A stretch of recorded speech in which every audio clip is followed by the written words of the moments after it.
누가복음 18장 1절부터 8절. 예수께서 그들에게 항상 기도하고 낙심하지 말아야 할 것을 비유로 말씀하여 이르시되, 어떤 도시에 하나님을 두려워하지 않고 사람을 무시하는 한 재판장이 있는데, 그 도시에 한 과부가 있어 자주 그에게 가서 내 원수에 대한 나의 원한을 풀어주소서 하되, 그가 얼마 동안 듣지 아니하다가 후에 속으로 생각하되 내가 하나님을 두려워하지 않고 사람을 무시하나 이 과부가 나를 번거롭게 하니 내가 그 원한을 풀어주리라. 그렇지 않으면 늘 와서 나를 괴롭게 하리라 하였느니라. 주께서 또 이르시되, 불의한 재판장이 말한 것을 들으라. 하물며 하나님께서 그 밤낮 부르짖는 택하신 자들의 원한을 풀어주지 아니하시겠느냐? 그들에게 오래 참으시겠느냐? 내가 너희에게 이르노니 속히 그 원한을 풀어주시리라. 그러나 인자가 올 때 세상에서 믿음을 보겠느냐 하시니라. 누가복음 18장 1절부터 8절에 과부와 재판장의 비유에 대한 이야기가 나옵니다. 여기서 과부가 자기가 원한을 좀 풀어달라 그랬더니 이 재판장이 다 풀어줬더라. 자꾸 번거롭게 하니까, 자꾸 귀찮게 하니까, 막 귀찮게 한 거예요. 막 귀찮게 하니까 풀어줬더라. 그런 얘기인데, 그 풀어줬다는 얘기가, 원한을 풀어줬다는 얘기가, 이게 에크디케오라는 단어라고 이 주보에 나와 있죠. 여기 써놨죠. 그게 보복하다, 복수하다, 변호하다라는 말인데, 변호하다라는 말을 쓰면은 아주 좋지만, 이게 만약에 복수하다라는 말을 쓰면, 이제 징벌에 가까운 거죠. 에크디코스라는 단어에서 왔다는데요. 그게 공의를 행한다, 징벌자, 벌하는 자. 그러면 이제 어떤 얘기예요? 그 재판장이 하나님은 아니에요. 왜냐하면 하나님이 왜 아니냐면 이 재판장 같은 경우는 그러니까 하나님이 자기를 소개하려고 재판장을 먼저 앞에 놓은 거예요. 그러니까 비유를 들으는 거니까 재판장을 먼저 앞에 놓고서 재판장도, 세상에 있는 재판장도 과부가 계속 귀찮게 하니까 보복하지 않더냐. 이렇게 말하면 이상하잖아요. 그러니까 이게 이제 변호하지 않더냐. 이렇게 하죠. 그죠? 변호하지 않더냐. 그러니까 징벌하지 않더냐 하면 좀 이상하잖아요. 자꾸 귀찮게 하니까 놀러와. 이렇게 확 징벌해버리면 좀 이상하잖아요. 그래서 그걸 변호한다. 이렇게 이제 풀어준다. 원한을 풀어준다라고 이렇게 했지만, 그 하물며 하나님이 세상에 있는 사람도 그렇게 하는데 하나님이 그 원한을 풀어주지 않겠냐? 이제 이런 얘기를 하려고 비유를 쓴 거죠. 그죠? 그러니까 이 재판장은 어떤 재판장이에요?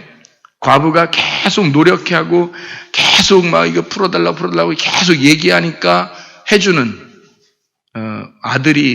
아들이나 딸이 우리한테 그렇게 해야지 해줘요? 우리가? 응? 엄마 아빠가 아들이 막 그렇게 하면 그때 해줘요? 그것도 귀찮아. 하긴 그런 애들도 있더라고. 계속 귀찮게 해. 이모가 장난감 사준다고 했는데 장난감을 갖다가 그냥 이모가 사준 날까지 그냥 사줘. 그러니까 안 사줄 것 같은 거야. 그러니까 자기 느낌에 안 사줄 것 같은 거야. 그러니까 계속 사줘 그러는 거죠. 아주 자기 손에 들어올 때까지 사달라고 하는 거지. 근데 하나님은 진짜 잘 해주시는 분이에요. 근데 그거를 못 믿으니까 사람들이 자꾸 귀찮게 하는 거예요. 그죠? 그러니까 근데도 귀찮게 해주면 그거를 또 귀찮아서라도 다 해주지 않냐 이거야. 이 세상 사람들도. 그런데 하나님이 하물며 안 해주겠냐 이런 뜻이죠.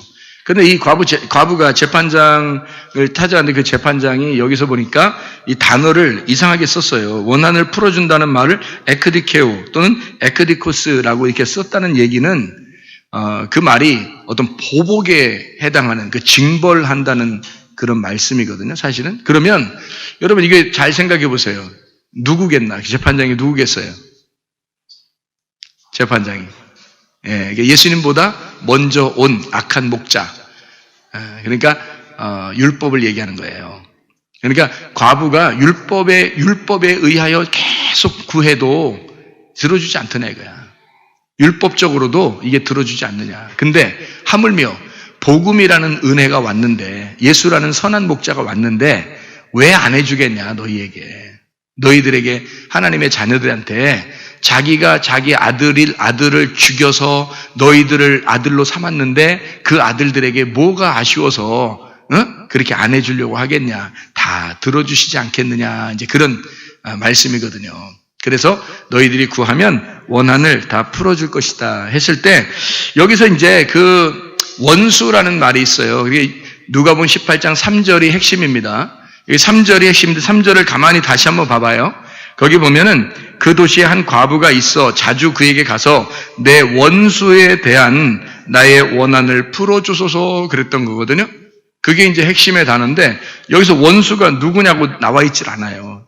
제가 이렇게 찾아봐도 성경에 누가복음 18장 1절부터 8절을 찾아보니까 원수가 누군지가 안 나와 있어요. 근데 그 원수라는 단어를 보니까요. 그 단어를 보니까 이해가 되더라는 거죠. 왜냐하면 원수라는 단어를 뭐라고 썼냐면 안티디코스라는 단어를 썼어요. 이 안티디코스라는 말은 이 대적 사탄, 상대편에 있는 이거를 갖다가 안티디코스라고 하는데 이게 안티라는 말하고 디케라는 말의 합성어예요. 그러니까 안티라는 말 알죠? 그러니까 이제 반대라는 말이고 디케라는 말이 이제 옳은, 공의, 심판 이런 거 할 때 디케라고 그래요. 말씀이라고 할 때도. 그래서 그 안티라는 건 그 공의로운 것의 반대편을 얘기하는 거예요. 그러니까 옳다는 것의 반대편. 요거를 이제 안티디코스라고 이렇게 쓴 거예요. 그러니까 원수가 누구라고요? 그러니까 뭔가 옳은 거, 뭔가 원래 정상적인 거에 반대를 얘기하는 거란 말이에요. 그거를 원수라고 그러는 거죠. 그걸 사탄이라고 그러는 거예요. 그러니까 원수. 성경에서 하나님의 반대편에 있는 걸 사탄이라고 그러죠. 예, 그게 이제 오른손의 안티가 뭐예요? 왼손. 하늘의 안티는 땅. 그러니까 하늘의 반대는 땅이고, 그러니까 땅을 미워하는 거 아니잖아요, 여러분이. 왼손 미워하지 않잖아요. 그러니까 오른손과 왼손 할 때 오른손의 안티가 왼손, 왼손의 안티가 오른손이에요. 그러니까 예수님 안 믿는 사람들이 여러분을 반대하는 건 당연한 겁니다. 예수님을 믿는 사람과 안 믿는 사람이 서로 이렇게 반대가 된다는 것은 당연한 거예요. 왜냐하면 안티잖아요. 상대편에 있는 거잖아요, 이게. 그래서 반대편에 있는 거기 때문에 그런 거고, 가정에서도 예수님을 믿는 사람들, 이렇게 그룹이 이제 여러 사람이 이제 가정에 살잖아요? 그러면 예수님 믿는 팀하고 예수님 잘 안 믿는 팀하고 이렇게 나눠집니다. 마음들도 좀 나눠져요. 그래서 서로 이렇게 안티가 되죠. 믿는 사람들은 안 믿는 사람 쪽으로, 안 믿는 사람은 믿는 사람 쪽으로 이제 상대해서 반대편으로 이렇게 얘기를 해요. 교회 안에서도 목사님을 이제 반대하고 싶은 사람이 혹시 있을지 모릅니다. 그러면 그 사람은 뭐라면 목사님 안티가 되는 거죠. 목사님의 반대편. 그런데 그게 이제 국회나 나라에서도 볼 때는 어떻게 돼요? 야당, 여당 이렇게 되는 거죠. 근데 야당을 다 없애버리면 좋아요? 그렇지 않죠. 야당이 있어야 되는 거거든요. 여당을 견제하기 위해서 야당이 있는 거고 야당을 견제하기 위해서 여당이 있는 거거든요. 그래서 이게 우파, 좌파 같이 있어야 되는 거예요. 보수, 진보 같이 있는 거예요. 성경은 보수를 뭐라 그래요? 보수? 뭐 수리한다, 보수한다 이런 말이 아니라 보수한다는 게 지킨다는 말이거든요. 지킨다는 게 성경의 보수가 뭐예요? 율법입니다. 그게 울타리예요. 울타리가 이렇게 보수하잖아요. 이렇게 지켜주잖아요. 이렇게 지켜주는 거고 진보는요. 그 안에서 뛰는 거죠. 예, 살아서 막 역동하고 뛰는 거잖아요. 그게 진보란 말이에요. 그러니까 보수와 진보는 같이 있어야 되는 거예요. 그러니까 율법과 복음은 같이 있는 거죠. 성경에서. 그러니까 왼손과 오른손이 같이 있는 것처럼 똑같은 거죠. 땅과 하늘이 하나가 돼야 되는 것처럼 그렇게 말씀하는. 그러니까 누가 우리를 반대한다 하더라도 이해하시고 여러분이 그렇구나. 그러니까 서로 상대편이 있어야 서로 발전하는 거잖아요. 그래서 이거를 이제 서로 이렇게 견제하고 있구나라고 생각하면 되는 거예요. 그러니까 자기가 모든 사람들은 다 누구를 위해서 있는다고요? 나를 위해서 존재한다. 그러니까 모든 것들은 이 세상의 모든 것들은 바로 자기를 위해서 존재하는 거예요. 그러니까 남편도 아내도 자녀도 부모도 친구도 교회도 목사도 다 나를 위해서 존재한다라고 여러분이 생각하면 자기를 하나님이 요 자기를 하나님께서 자기야 하면서 이 자기를 이렇게 키워나가는 만들어 나가기 위해서 모든 것들을 주변에다 둔 거란 말이에요. 그러니까 자기가 중심이죠. 그러니까 온 우주의 중심이 자기가 되는 겁니다. 자, 여기까지 이해가 되죠? 자, 그럼 우리는 뭘 갖다 이제 이야기를 했냐면 예배에 대한 이야기를 했어요. 그리고 영과 진리로 예배 드린다는 것을 우리가 얘기했습니다. 그럼 영과 진리는 어떤 걸 얘기했어요? 말씀이신 영하고 진리는 열렸다는 얘기예요. 그래서 말씀이 열려야 그게 진짜 예배다라는 얘기를 했어요. 그럼 예배 자체는 뭐라고요? 우리를 농사하는 거다. 마음을 찢어서 농사하는 걸 갖다가 예배다라는 얘기했어요. 그러면 내 마음을 찢어서 농사를 짓고 내 속에 뭘 하려고요? 씨를 심으려고요. 그래서 말씀, 깨달아진 말씀이 내 속에서 씨가 심어지고 그것이 이제 점점점 열매를 맺어서 이 깨달아진 말씀, 진리의 말씀이 나를 통해서 열매를 맺게 하는, 그러니까 진리의 말씀을 아는 게 다냐 그렇게 물어보지만 성경에서는 진리의 말씀을 아는 게 영생이라고 말한 겁니다. 성경의 말씀에서는요. 그러니까 진리의 말씀을 모르는 걸 뭐라고 하느냐? 죄라 그래요. 그러니까 요한복음 16장 9절에 너희가 나를 모르는 것이 죄다라고 돼 있어요. 그러면 죄를 용서받아야 되잖아요. 그래 천국가잖아요. 그러면 죄가 없어져야 천국가잖아요. 죄를 회개해야 천국가잖아요. 그러면 모르는 데서 아는 것으로 바뀌어야 천국가는 거예요. 그래서 모르는 걸 자꾸 알려고 여러분이 나오시는 겁니다. 말씀도 읽는 거고 듣는 거고 그러는 거예요. 그래서 죄를 회개받아야 되니까, 죄를 용서받아야 되니까, 죄를 회개해야 되니까 모르는 하나님을 이제 알게 돼야 된단 말이에요. 그러니까 요한복음 17장 3절에 보니까 뭐라고 되어 있어요? 너희가 하나님과 그 아들 예수 그리스도를 아는 것이 영생이다 이렇게 되어 있어요. 그러니까 그 안다는 것은 머리로 안다는 걸 얘기하는 게 아니라겠죠. 이게 몸과 마음으로 깨달아 아는 것을 영생이라 이렇게 말을 하는 거예요. 그러니까 내가 모르는 건 죄고 내가 알게 된 건 영생이고, 그러니까 죄가 용서됐으니까 영생을 하는 거란 말이에요. 그러니까 여러분이 영생이 뭔지, 죄가 뭔지도 모르고 교회 다니고 예배드리는 사람이 얼마나 많은지 몰라요. 그게 성경에서의 분명한 이야기들입니다. 죄라고 하는 건 하나님의 관역에서 벗어난 걸 얘기해요. 하나님의 길에서 벗어난 거. 다시 말하면 모르는 거예요. 하나님을 제대로 모르는 거예요. 그거를 죄라 그런 거죠. 특별히 예수 그리스도를, 하늘에 계신 하나님이 예수로 오셨다는 사실을, 그 예수가 뭘 했는지, 예수가 왜 왔는지, 예수가 하나님을 정말 잘 내용을 설명하려고 왔는데 그거를 모르는 거예요. 내용이 뭔지를 모르는 거고, 그냥 겉으로, 예수님이 겉으로 그냥 이렇게 다니시면서 귀신을 쫓아내고 병을 고치니까 그런 기적만 바라보는 거예요, 사람들이. 그러니까 속에 왜 그걸 했는지를 그걸 모르고 그냥 겉으로만 이제 보는 거죠. 예수님은 자기가 그 속에 있는 내용을 설명해 주기 위해서 온 거거든요. 귀신을 왜 쫓았다고요? 귀신을 왜 쫓았다고? 하나님의 깨끗한 말씀을 집어넣으려고. 더러운 말씀이 떠나가야 되니까. 그래서 예수님이 와가지고는 이제까지 율법으로 너희들이 알고 있었던 거짓 말씀, 너희들이 모르고 그냥 말씀을 몰랐던 그 거짓의 영, 거기에 사로잡혀 있었던 것인데 그거를 예수님이 와가지고 그 영을 떠나보내고 진리의 영이신 예수님이 와서 너희들과 함께하겠다. 이것이 임마누엘이니까 하나님이 너희와 함께하겠다. 진리의 말씀이 들어오겠다. 그러니 거짓의 말씀은 떠나가야지. 더러운 말씀은 떠나가야지. 섞인 말씀은 떠나가야지. 이렇게 된 거죠. 그래서 이것들을 다 떠나보내려고, 그러려고 오신 분. 그래서 성령님은 하나의 영, 단순하고 순진하고 깨끗하고 거룩한 영을 성령이라 그러고, 귀신이라고 하는 건 더러운 영, 섞인 영, 나하고 섞여버린, 뭔가 다른 거하고 섞여버린 영을 귀신이라 그렇게 말한다.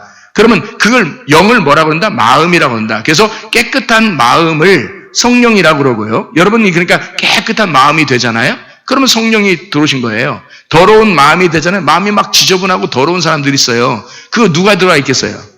그 귀신이 들어가 있는 거예요. 그래서 귀신이 뭔지 성령이 뭔지를 여러분이 정확하게 깨달아야 되고, 여러분에게 뭔가 이 병은 귀신이 주는 것 같아. 우리의 집안에 무슨 문제는 갑자기 귀신이 역사하는 것 같아. 우리 사업에 갑자기 귀신이 역사하는 것 같아. 그러면 그거를 지금 말씀을 잘 들으셔야 됩니다. 이 말씀을 잘 듣고 그거를 다 떠나보내셔야 돼요. 떠나보내고 여러분 속에 하나님의 성령이 들어오시면 그냥 해결됩니다. 왜 그게 문제가 있었는지를, 누가 문제를 일으켰는지를 알아야 되는데 그게 귀신인데요. 그 귀신이 뭔지를 정확하게 알면 되는 거예요. 그 귀신이 왜 왔는지도 알 수 있어요. 충분히 알 수 있습니다. 왜 그걸 알 수 있는지 오늘 제가 설명을 지금 해드리려고 할 테니까, 그 귀신이 왜 들어왔는지, 귀신이 왜 몸에 들어왔는지, 왜 귀신 우리의 가정에 틈탔는지, 왜 귀신 역사가 이렇게 성경에 있고 이 세상 사람들도 귀신 역사가 그렇게 있다고 그러는 건지, 진짜 귀신이 들어오면 갑자기 상황이 바뀌어지는지. 그렇습니다. 상황이 갑자기 바뀌어지고요. 이상하게 모든 일들이 막 다 꼬여버립니다. 그럴 때 이 귀신을 떠나보내야 되거든요. 그렇게 귀신을 떠나보내는데 우리는 귀신아 나가 맨날 그런 게만 한단 말이에요. 안 나가지 귀신이. 네 속에 깨끗한 영이 없는데, 네 속에 하나님의 성령이 없는데 어떻게 귀신이 나가겠어요? 성령이 들어오시면 귀신은 나가게 돼 있어요. 그래서 진리의 영이 여러분 안에 들어와야 된단 말입니다. 진리의 말씀이 들어와야 된단 말이에요. 제가 말씀이 하나님이라는 사실을 제가 새롭게 회개하고 은혜 받고 깨달았어요. 그래서 이 말씀이라고 하는 걸 여러분이 분명히 깨달아야 된다. 여기 지금 누가복음 18장 1절부터 8절까지 말씀이에요. 누가복음 18장에 나오는 이 과부가 재판장에게 구했던 거 있잖아요. 그것을 하나님이 얼마나 그 원한을 풀어주려고 하지 않겠냐. 그 원수를, 이 여자가 원수 좀 갚아달라는 거예요. 원수 좀 해결해달라는 거예요, 원수를. 그랬더니 원수가 누군지 안 나타났잖아요. 그게 안티라니까요, 안티. 원수가 안티 옳은 거. 그러니까 안티 옳은 거. 옳은 거에 안티. 이게 이제 원수예요. 그럼 그 원수가 누구라는 거예요? 원수는 어디에 있는 거냐면, 그러니까 원수는 어디서 만난다고 그래? 외나무다리에서 만난다고 그래. 그러니까 꼭 그렇게 가깝게 만나. 이렇게 이상하게 만나는 거야. 그게 외나무다리에서 만나는데, 그 원수가 누구냐면, 나의 안티란 말이에요. 나의 안티. 그러니까, 나의 원수는 또 다른 나예요. 그러니까 여기서 원수를 갚아달라, 원수 좀 풀어달라, 이 원한을 좀 풀어달라, 이렇게 하는 것은 그 원수가 바로 누구냐면, 원수가 받아달라, 또 다른 나를 좀 해결해 주십시오. 자, 해결될까 안 될까? 예수님한테 오면 해결될까 안 될까? 해결되죠. 또 다른 나를 해결할 수 있는 분은 예수밖에 없으니까. 또 다른 나를 해결할 수 있는 분은 예수밖에 없어요. 이 세상에 아무도 그 귀신을 쫓아낼 수 있는 분이 없어요, 여러분. 그러니까 나의 원수를 해결하고 그 나의 원수인 사탄을 몰아낼 수 있는 분은 예수밖에 없다. 그래서 예수님한테 찾아 나오면 예수가 다 해결해 주신다. 그래서 원수를 쫓아내고 하나님의 영이 우리 속에 들어오면 모든 게 해결되는 거예요. 뭐 때문에 이게 모든 게 일이 그르쳐졌으니까. 몸의 병도, 가정의 문제도 다 뭐 때문에? 귀신이 들어와서 그런 거예요. 그럼 그 귀신이 어떻게 들어왔어요? 귀신이 어떤 사람, 귀신이 돌아다니다가 이렇게 들어와요? 귀신이? 아니, 귀신이, 다이모니온이라는 그 귀신이 있는데요, 성경에. 그런 거는 이렇게 돌아다니는 게 있는데요. 그리고 실제로 돌아다니는 게 있습니다. 근데 그런 것들이 이렇게 안 해요. 그렇게 못 하는 겁니다. 예. 진짜 이 귀신, 제가 말하는, 여기 성경에 말하는 진짜 귀신 있잖아요. 그 원본, 이게 짝퉁 귀신은 이게 돌아다니는 거고, 그 돌아다니는 것들 갖다가 잡아보려고, 나가, 너 좀 나가, 이렇게 해서, 이렇게 할 필요 없어요. 그거는 우리에게 큰 영향력을 못 미칩니다. 나에게 가장 큰 영향력을 끼치는 건 뭐냐? 또 다른 나예요. 또 다른 나. 그게 가장 큰 영향력을 끼치는 그게 원수, 그게 귀신이란 말이에요. 그거를 뭐라고 그러냐면 성령의 반대라고 그러고, 그거를 푸뉴마, 같은 푸뉴마라고 쓴 거예요. 그래서 우리 속에서 있는 거기 때문에 이게 푸뉴마인 거예요. 영인 거예요, 영. 그래서 푸뉴마, 하기오스 하면 성령이고, 반대로 푸뉴마, 아가달톤 하면 또 다른 나인 이 귀신이란 말이에요. 그러니까 이게 성령이 들어오면 성령의 사람이 되는 거고, 귀신이 들어오면 귀신의 사람이 되는 거예요. 근데 이 귀신의 사람은 갑자기 막 정신 없어가지고 자기가 정신 딱 놓고서 이렇게 돌리고 이렇게 하는 사람도 있죠. 그런 사람도 있어요. 정신 놓은 거예요. 그 사람들을 보면 이제 여러분이 뭐라 그래요? 정신줄 잡으라 그러죠. 정신줄 잡으라 그래. 정신을 놓은 거야. 귀신이 들어오긴 들어왔는데, 귀신이 있긴 있는데 이게 정신줄을 놓은 거야. 그러니까 막 이렇게 다니는 거죠. 이렇게 하고. 근데 그게 교회에서도 있어요. 어떤 교회 이렇게, 제가 방문을 해봤더니, 거기서, 집회를 하는 중인데, 어떤 사람이 기도를 하는데 말이에요. 기도를 막 이렇게 기도하잖아요. 우리가 아무리 해도, 주여!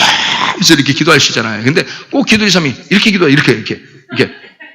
자, 이게 정상적인 것 같아요. 아니, 그 사람이 그렇게 할 때 옆에 사람 치더라고.